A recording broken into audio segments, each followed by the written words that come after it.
Hello and welcome to Beyond Top 10 Tennis. My name is Dr. Ashley Morgan Berge and I'm your host.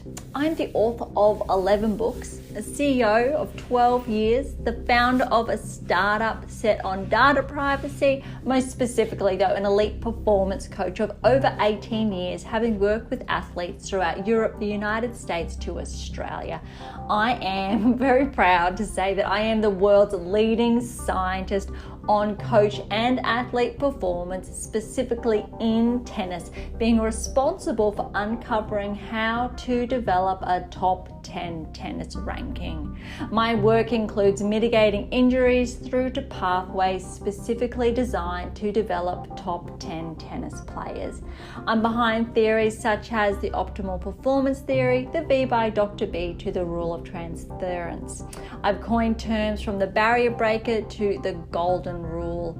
And if you've been following along, thank you so much in advance. I hope we've been getting better. But if this is your first time tuning in, please don't be shy and send it through. As has become custom in each episode, we dive into one of my books and really dig in a little bit deeper and draw out additional insights. And today's no different. We've been focusing on the secrets to optimal performance success, a comprehensive discussion on developing elite coaches and players. And it is or was my first book published and perhaps one of my favorites for just really good reasons if you've been following along, because it really sets the foundations right to develop that top 10 tennis ranking. And look, today's episode I'm really excited to talk through with, because not only is it fundamental at all stages of the playing cycle, but it is a key ingredient. It is fundamental, in fact, to develop a top 10 tennis ranking. So buckle in and enjoy the ride.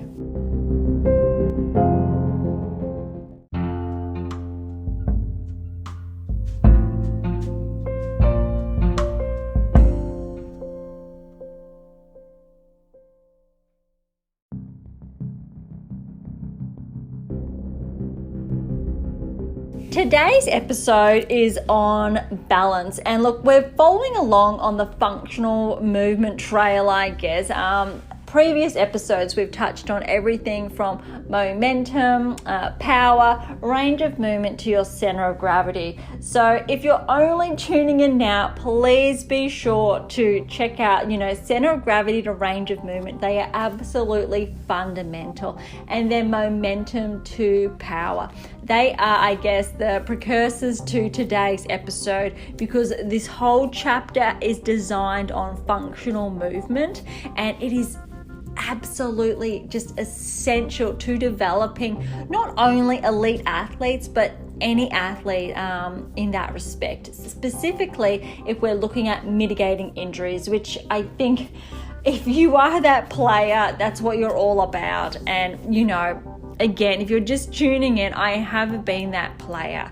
Having even played in the NCAA, I understand, I guess, that playing life cycle, or that duality in respect to being that academic and athlete. Irrespective, though, of that, balance is fundamental, and functional movement patterns are often forgotten, not discussed, but that's also because it's not essentially ingrained into a coach education framework, or we call their personal pedagogy.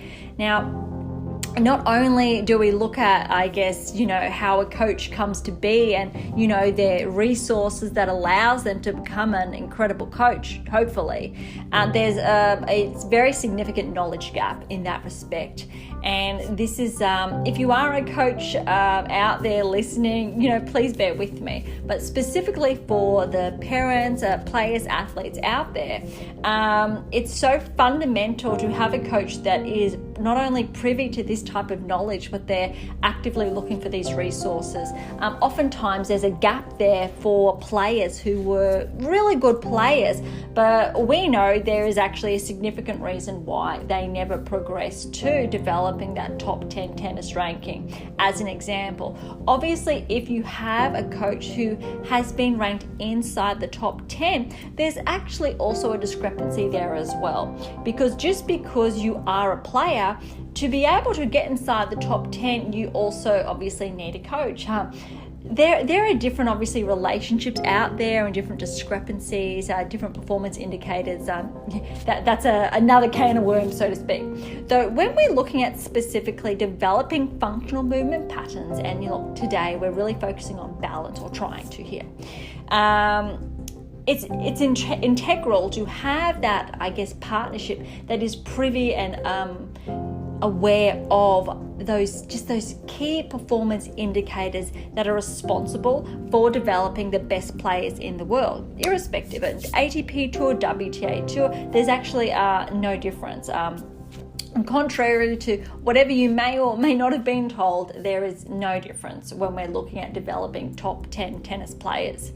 Now, when it comes to, I guess, functional movements, it's not only it's up to the coach, but also to that athlete, the player, the parent, to make sure you're doing your own due diligence in respect to finding the right coach for you. So if they have upskilled, if they are privy to the knowledge, and I think a really good start is here, without being biased, is that if they have access to the resources at AMA International.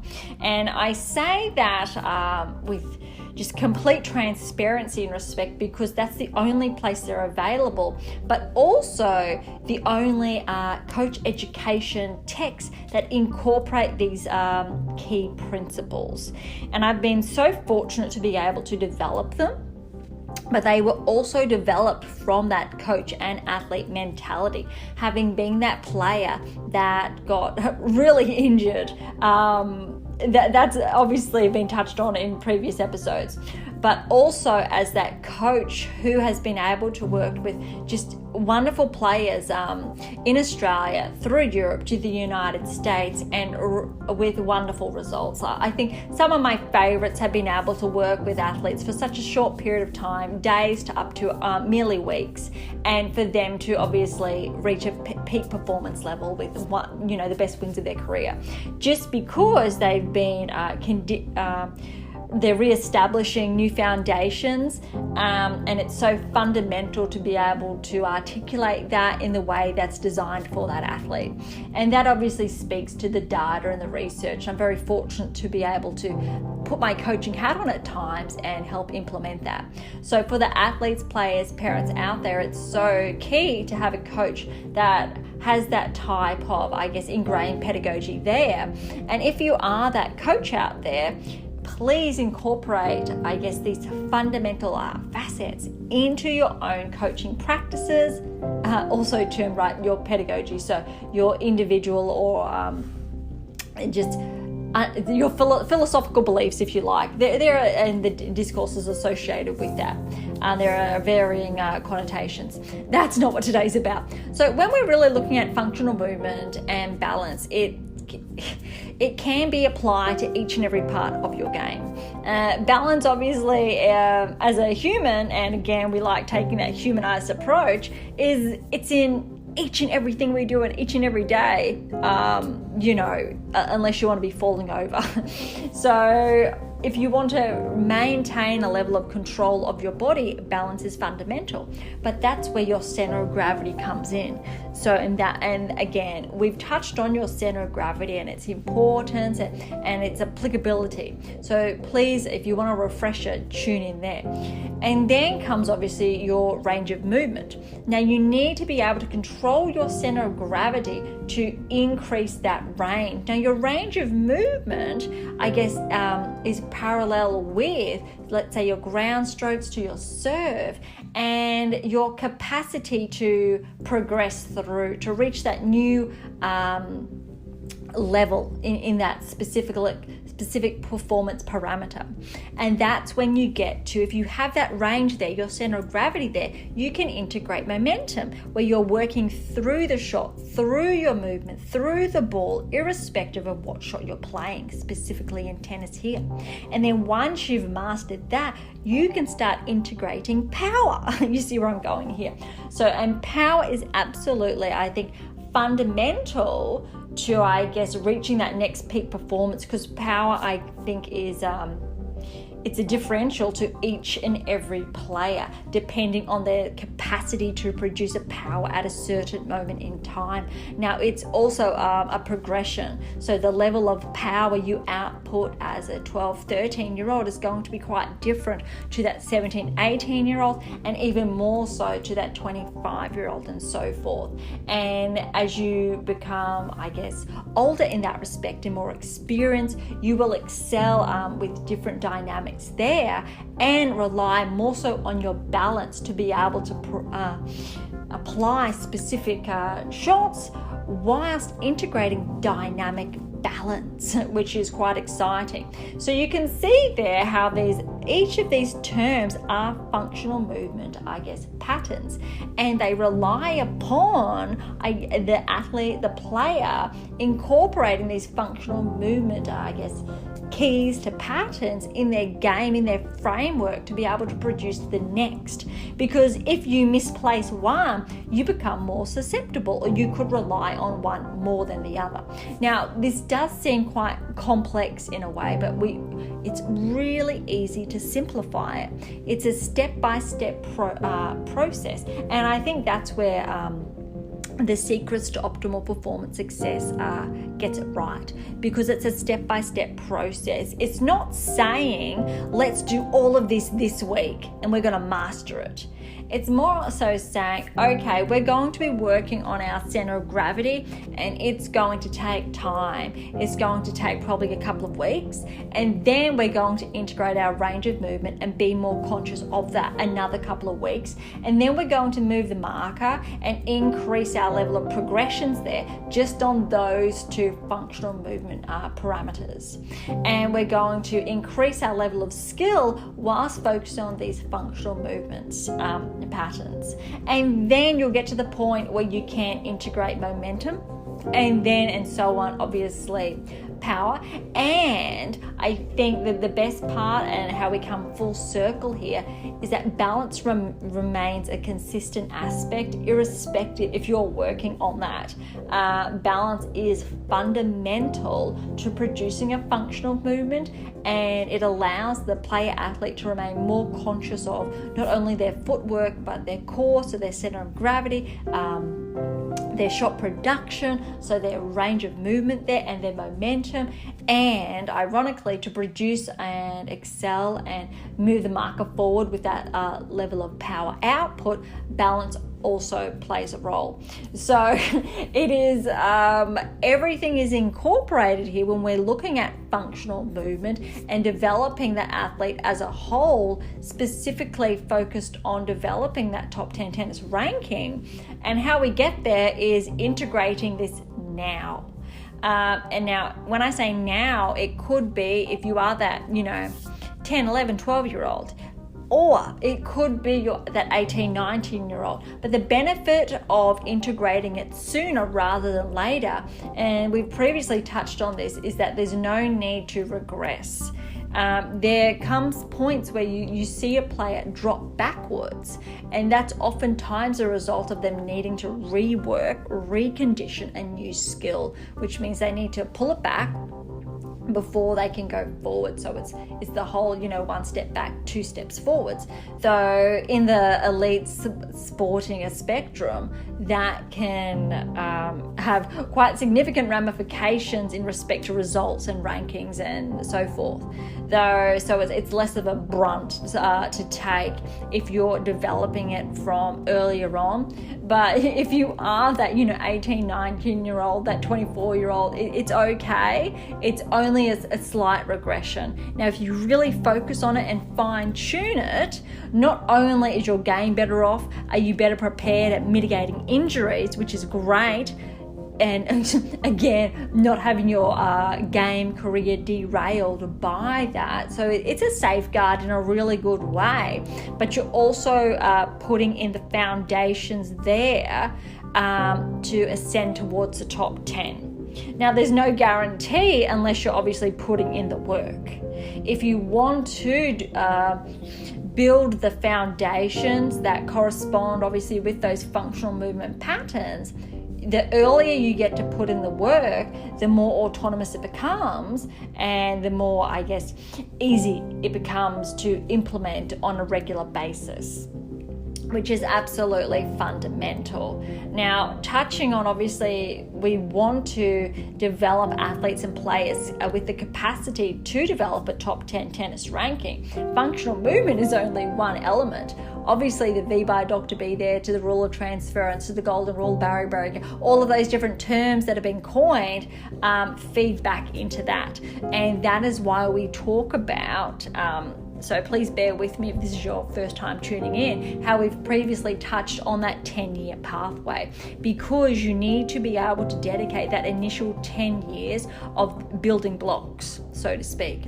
Now, you could be again like that, let's say that 10-year-old. So when you get to 20 years of age, you've got those, those solid building blocks in play where you're ready to reach that peak performance level on tour as well. So you could find yourself ranked, 80 in the world, 60 in the world, 40 in the world if you're lucky. And that's when the next 10 years come in. So it's the 20-year life cycle. And then you've got that 10 years of that peak performance of play. And look, some athletes these days last even longer, which is wonderful. But this is just a simple benchmark to set you up for as a minimum. But if you're able to start as that 7-8-year-old, progressively building the foundations with time, you need that 10 years. Oftentimes what happens, and it's a little bit ironic in this respect, you see a lot of athletes winning, Wimbledon, the US Open, the Australian Open, the French Open, the junior championships. Now, rarely does that cross over, unfortunately and sadly, to the senior tour. And oftentimes what happens is that they fall behind. That 10 years has not been put in, and or the work's been put in but it's been too much too soon, and all of a sudden that athlete regresses, or all of a sudden they've peaked too soon, that's where they're stuck at. So they find themselves, ranked 200, 150 in the world, or, if they're lucky, 80 in the world, and they're unable to progress closer towards the top 10. They're unable to, they're still stuck in qualifying more often than not. They could be pushed back to 500 in the world. It's really sad. And it's also, if you're out there thinking, I have to play, the junior grand slams and I have to perform well, you know what? It's okay, because in a way you almost have a target on your back saying, if you do really well here, the likelihood you're going to do really well on the WTA or ATP tour when you're past that 18-year age mark, actually the odds are quite small. We have had just a handful of players who have won the junior grand slams enter the top 10.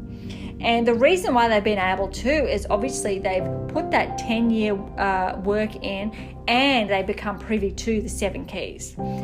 So both of them work hand in hand. And also they've been fortunate to build that wonderful relationship and that healthy, dynamic relationship there that's reciprocal with the key knowledge of the 7 keys, but also being mindful of that first 10 years and that second 10 years without regressing. Now we say without regressing because you could have put that 10 years in, but you could have been peaking at that, that 6-7 year, for example, and, making the finals of a junior grand slam. And then you either regress or you make your way on tour and then you get stuck. We want to make sure there's a continuous progression, a continuous ascension towards the top 10. And in order to do that, to progress towards the top 10, we really need to be mindful again of functional movement patterns, integrating, these key proponents that brings it back to balance. So imagine being able to focus on this one core element, such as, balance inside functional movement, to recall how important it is to make sure you are protecting yourself as an athlete as a whole, to be able to set yourself up for success. Because what I didn't mention earlier is why, when that 10 years is not put in initially, and that if it does not follow the pathway, a lot of these players succumb to injury. And I'm sure, again, if you are that athlete and you're at least, that 16, 17 plus mark, there's a very good chance that you know what I'm talking about when it comes to injuries, and or if you've suffered one, or you've had to already have surgery, which is, again, very sad. Now, it's okay. If you've had surgery, of course you can come back, but there is that regression there that we spoke about, and that does happen. But use it as, I think, a stepping board to implement, I think, the 7 keys and those functional movement patterns, specifically balance, to get to the level, I guess, you aspire to get to. So use that, I guess, that time off, that regression to your advantage, rather than implementing and practicing the same things you were prior to that injury. So use it as a healthy opportunity. But if that has not happened yet, good, it's able to mitigate those injuries. So we could go on and on about this, but I think it's important for today's episode to really touch on, I guess, some key, parts of this chapter. So look, if you want to follow along, we're on page 119. So bear with me, here we go, and I'll share additional insights. The essence of human movement is centered on functional movement, how the body moves in its natural state without being compromised, stressed, strained, pushed, or pulled beyond its limits. Reflects the bodily free movement and how the human body was designed to function. I absolutely love that. Hopefully it resonates with you, whether you are that parent, coach, player, athlete. It is so critical. And I think a really important part here is that bodily free, where you absolutely feel free in your movement and open. But also being touched on is stressed or strained or pushed or pulled. Now, I think there are so many techniques out there where an athlete could feel just overstrained, which means, and it feeds back into that range of movement has not been progressed. It hasn't been developed steadily. You can look at stressed as well, where there's too much load on the body, where you can be absolutely just really tight and stiff or exhausted after a training session, or just after a few weeks you're doing too much, and whatever I think specific technique you're working on, your body's saying, I'm not okay with this. This is not working for me. Let's find what works with my body. Now, again, with the pushed or pulled, that's like a strain there, and that looks at, are you integrating momentum into your brain? Momentum allows you to flow freely. If you're holding back, you're pulling back. Or if you're overextending, you haven't developed that range, so that just the pulling, just the overreaching. So, and that is why it's so, I think, fundamental to be mindful of that slow and steady. Slow and steady wins the race, right? And you've got 10 years. It's not about I need to do this all this week. It's taking it, that staggered approach that I like talking about. And again, it's so important to be mindful of this, specifically if you're looking at becoming a professional athlete or player and making your way on tour and progressing from, that 800 ranking towards a 500, then towards 300. That's what it's all about, and being mindful of that. Okay. Essentially, functional movement is a conditioned state, but one that comes with ease and fluidity. Something that is often overlooked, which is so important again. It's easy. It's fluid. It's not meant to be hard. I love this saying, and I say this, I think, to every player I work with. Tennis is not meant to be hard. It's meant to be simple. And that's why it's so important to find the coach that can make it simple for you. Although the body is designed to push its limits through appropriate conditioning, the body can do so without compromise, stress, strain, and handle pushing, extension, and pulling, retraction movements. a result of the body's adapted conditioned state, equipped to handle such forces. And I think the biggest part there is about the appropriate conditioning. And I think for the last, 15, 20 minutes, we've spoken about that, is that you really need to make sure the conditioning is there, the progression is there, so that you're working on, for example, that center of gravity to begin with, before that range of movement, then before the momentum, then before the power, then before, and we're getting to it, the balance. So it's making sure that you are making, obviously, progress, that you are conditioning within a reasonable, I think, level that corresponds to your current ability. The conditioning of the human body incorporates the ability to control the center of gravity, a key component in human performance. Through control of the center of gravity, an athlete substantially and subsequently acquires balance, which is so important. And here we go, we're getting to it. Balance is an essential performance indicator in sporting performances. From developmental through to the elite level athletes, balance comprises a key criterion for optimal performance outcomes and the technique parameters required to produce the desired performance.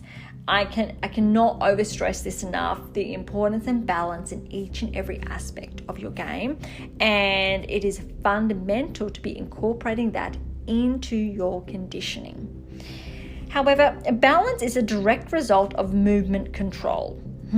Without balance, an athlete player would not be able to successfully produce their intended performance outcome. A player's range of movement, therefore, is dependent on their level and quality of balance, specifically dynamic balance, which is directly aligned with momentum due to it being representative of a moving body that is in a controlled state. Now, I think that is fundamental, critical, pivotal to be mindful of, because look, we're looking at, we've touched on the role of momentum, and before we get to momentum, what we need to work on. Look, we're looking at, again, the intended performance and what you want to be able to produce, and its dependency is on the ability and the quality of the balance. Now, to get to that quality, there's no other way, right? Unless you're working on it. And it's a progression.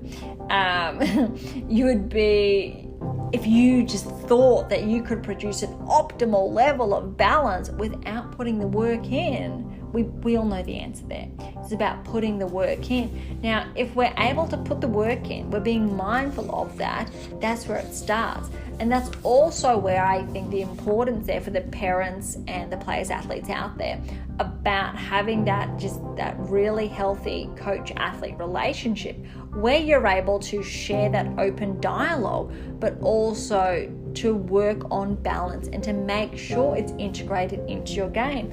And there are so many simple, I think, rules that help you do that. Whether you play with your opposite hand, okay? And you stay still with your feet just together.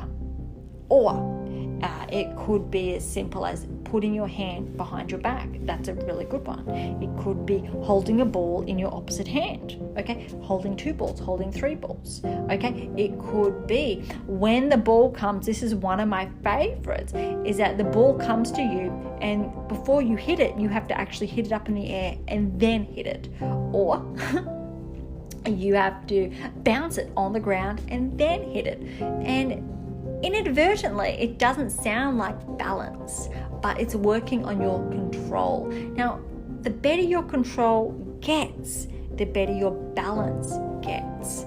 And this is absolutely fundamental, because as we spoke about in the episode around power, power is one thing, but being able to control it is another thing. It's absolutely, I think, it's pivotal. And control is often overlooked, specifically or especially in those developmental years where it's all about power, because obviously you can see power with your eyes and you can feel it with your eyes and you think it's the be all and end all. Whereas in fact, when you focus on control, that's what establishes the long game. That's what establishes longevity. That's what sets you up for success. That's what sets you up for the next 10 years of play. So for that 20-year cycle, if you go for power before you've established that level of control, and if you are neglecting working on your balance, that's where the pitfalls obviously happen. So, and that's why it's absolutely fundamental to have that coach that is conscious of and privy to this level of knowledge. And when I say knowledge, we refer to that because it's such a significant breadth there of what's involved. So we just refer to the 7 keys as that. Because it's also not incorporated in coach education literature. That's something we know of, and that's a gap that my research fortunately has been able to fill. Though that does not mean that the coach education providers are doing that yet, and it also means that if your coach has been in the game for some time and that they haven't been upskilling, that there's a significant gap there. They are not conscious of that. They do not have access to that, that education through their respective providers. So they need to look outside, external, and obviously that's where AIMA International comes in. So if you're able to, build that knowledge base from the coach, so if the coach is out there, please do, and then for the athlete player to tap into that, to share, to have that open communication exchange there, and for the parent and or guardian to be mindful of, the communication exchange there, that open dialogue, the conversations, and if it's feeding back into what your child specifically wants and or needs in respect to their performance, to develop, those optimal performance pathways and those results. And I think that's a really good, part to finish on today, because even though there's a lot more to the chapter, balance is it's fundamental. And please obviously do read on to have a more, ingrained, look about how you can integrate it and its role. Though today's, all have been about how it touches back, it talks back to those other proponents of, functional movement. And without balance, the others essentially, they're not as strong. They're good, but balance brings them all together. So it's a core skill to be able to integrate, but also it's absolutely, critical specifically for the pathway we talk about, to the long game we talk about, and also the pathway and the long game specifically towards that top 10 tennis ranking. And look, you have time on your side, so to speak, but that it also depends, where you are in that timeline. So if you are that, 22, 23-year-old, you're ranked, 40 in the world, and you want to progress towards the top 10, you need to give yourself roughly 2 years to integrate and progress.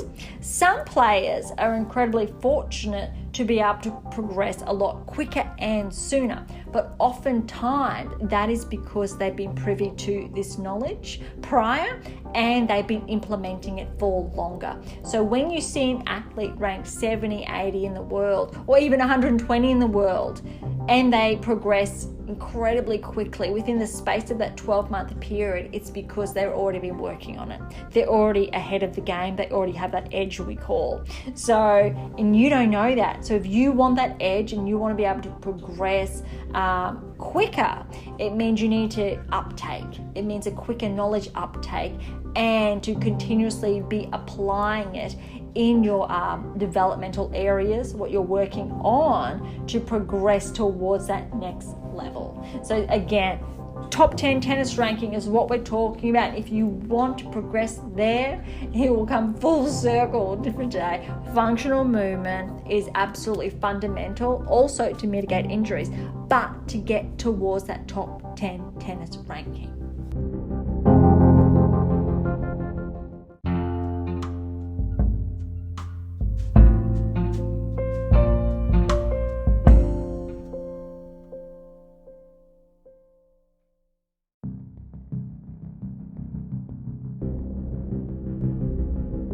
To grab a copy of The Secrets to Optimal Performance Success, please head on over to AM8 International. That's am8international.com. For any comments or questions, please also head on over to AM8 International or Topic Thread. That's the only social network that I am on.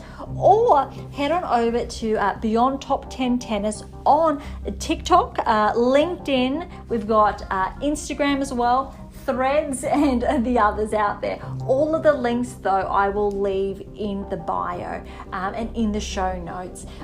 For something a little bit different for my fictional release, head on over to Pink Octopus Books.